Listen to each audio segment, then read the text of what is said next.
जब सुचेता अंदर से आती है जलपान लेकर के और वहां पे देवताओं को नहीं देखती, मालिक को नहीं देखती, किसी को नहीं देखती है, पति को भी नहीं देखती है, तो बड़ी परेशान हो जाती है। अभी सब देवता यहीं बैठे थे, पति भी हमारा यहीं बैठा हुआ था, किधर को गए।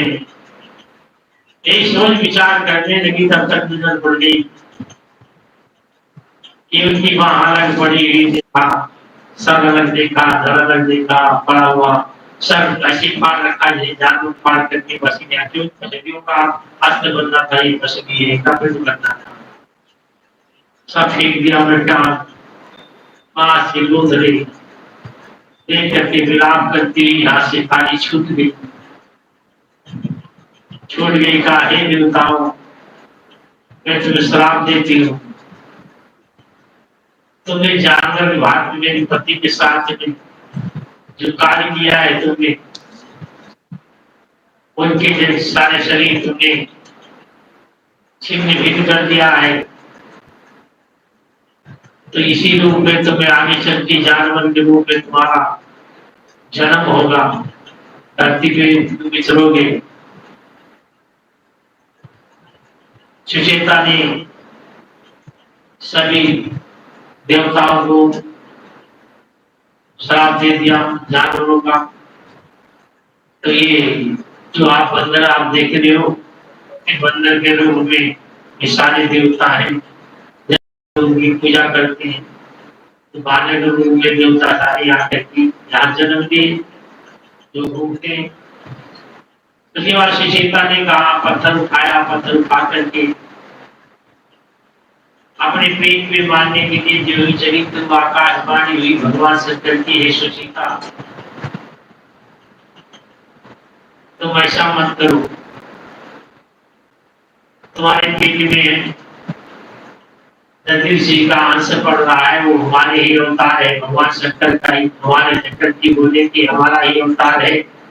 और दधिर जी की का जब भी पड़ रहा है तुम्हारे पेट में खुद हो रहा है, उसे गर्भ को खंडित मत करो, इस गर्भ में जन्म, इसको बालक को जन्म दो, जन्म देकर के तुम अपने पति पास आ जाओ, पति तुम्हारा हमारे पास आ गया है, तुम बालक को जन्म दे के आओ।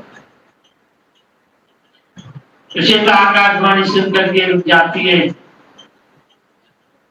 रुक जाके अकेला जीने किस काम का है, सुनी को की शिष्य भी नहीं रहे, सब भाग्य वहां। सुचेता अकेले उस समय तक रही, उसकी बाद में पीपल का पेड़ था, उस पीपल नीचे बैठ के बच्चे को जन्म दे करके सुचेता स्वयं भगवान शंकर को कैलाशी लोगों को प्रस्थान कर गई और इस बच्चे को जन्म दिया। तो जन्म दिया, जन्म देने के बाद में बच्चा उठ के बैठ गया, बैठ जाने के बाद में चारों तरफ देखने लगा, कोई दिखाई नहीं दी, न माता न पिता, कोई भी नहीं दिखाई देता है, पत्ती पर नीचे बैठा हुआ है। उधर से श्री नारद जी आ रहे, ब्रह्मा जी कहते हैं नारद तुम भी उस समय वहां पे आ गए थे, बोला हाँ पिताजी हम भी आ गए थे। बोला नारद जी आ गए तो नारद जी से बोले कि नारद जी तुम्हारा नामकरण करो, हमारा नाम क्या है, हम कौन है, कहाँ से आए, मेरी माता कौन है, मेरे पिता कौन है, जन्मदाता मेरा कौन है, हम तो अकेले। ऋषि नारद ने कहा सुचेता के पुत्र दधिर जी के पुत्र का नामकरण किया, कहा तुम पीपल पीछे पैदा हुए हो, इसीलिए तुम्हारा पिपलाद ऋषि नाम होगा, तुम बहुत बड़े ऋषि होगे, बड़े तपस्वी होगे,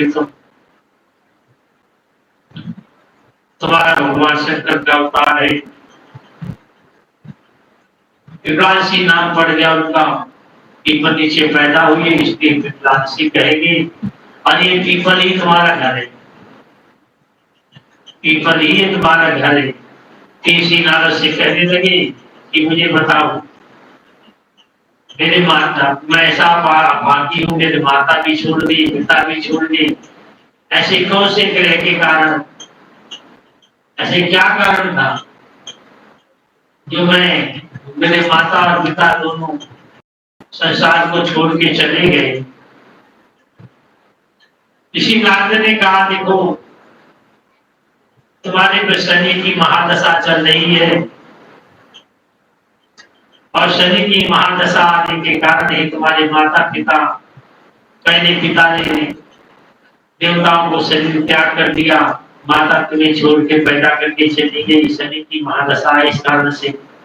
ऐसा कहने पे पिपला ऋषि को बड़ा क्रोध आया, बोला ये बताओ ऋषि वो शरीर रहता कहाँ है? कहाँ रहता है जो हमारे माता पिता की दशा पे चला, मुझे सब कुछ खा गया मेरा। ऋषि नारद ने बोला सौरमंडल के अंदर देखिए जो काले रंग का बैठा हुआ ये शनि है। पिपला ऋषि ने ऊपर को नजर की, शनि तरफ, शनि नजर करते पिपला ऋषि की शनि पे दृष्टि डाली, पिपला शनि नीचे गिर गया आके जमीन पे, हाथ में टूट गए, सब बेहोश वाची अवस्था हो गई शनि की। सारे देवता घबरा गए, सारे गिरे घबरा गए, सभी नीचे उतर के आ गए, सभी देवता आगे इकट्ठा हो गए। शनि बेहोश अवस्था में पड़ा, उठ नहीं सकता। सभी देवताओं ने पिपला ऋषि से विनती की कि अगर आपने शनि ग्रह को जिंदा नहीं करेंगे तो न्याय का देवता कौन होगा? क्यों शनि ही हमारे में जलते हैं, न्याय के देवता है, जज है, न्याय करते हैं। तो शनि की एक जगह खाली हो जाएगी 9 ग्रहों के अंदर में, इसलिए कृपा करो तुम सब चिंता कर। तो सभी देवता पिपला ऋषि से विनती करने लगे कि भगवान शंकर के अवतार पिपला ऋषि कृपा करो। पिपला ऋषि ने कहा मैं जिंदा इसको एक शर्त पे कर सकता हूँ। सभी देवताओं ने बोला ये हम पीपल नीचे मैंने जन्म लिया है, पीपल नीचे की छाया जहां तक दूर तक जाएगी, पीपल की छाया जहां दूर तक फैल जाएगी, इसका वहां पे निवास नहीं होगा। ये बैठ जाओ। बोला प्रभु से पहले जिंदा तो करो। पिपला ऋषि ने जल उठा के छिंटा मारा, शनि खड़ा होकर दोनों हाथ जोड़ के बोलने लगा प्रभु क्षमा करो हमें गलती हो गई। बोला शनि तुम इतना याद रखो जो हमारी पूजा करेगा और पीपल की जो पूजा करेगा, पीपल मेरा घर है, पीपल जो मेरे माता पिता है, पीपल की जो पूजा करेगा तुम उसके नजदीक नहीं आओगे। जो दीपक जलाएगा पीपल के सरसों के तेल का, धूपबत्ती लगाएगा, जल चढ़ाएगा, उसके तुम नजदीक तक नहीं आओगे और जहां तक छाया है पीपल की रहेगी वहां तक आप प्रवेश नहीं करोगे। ये हमें वचन दो। ऐसा कहकर के पिपला ऋषि शनि ने कहा ठीक है महाराज, जैसा आप कहोगे वैसा करेंगे। पिपला ऋषि ने शनि को जिंदा कर दिया। सभी देवताओं ने अंतर ध्यान करके और शंकर भगवान की जय। अब पिपला ऋषि ने कहा ये पिपला ऋषि की कहानी ब्रह्मा जी से नारद जी ने पूछी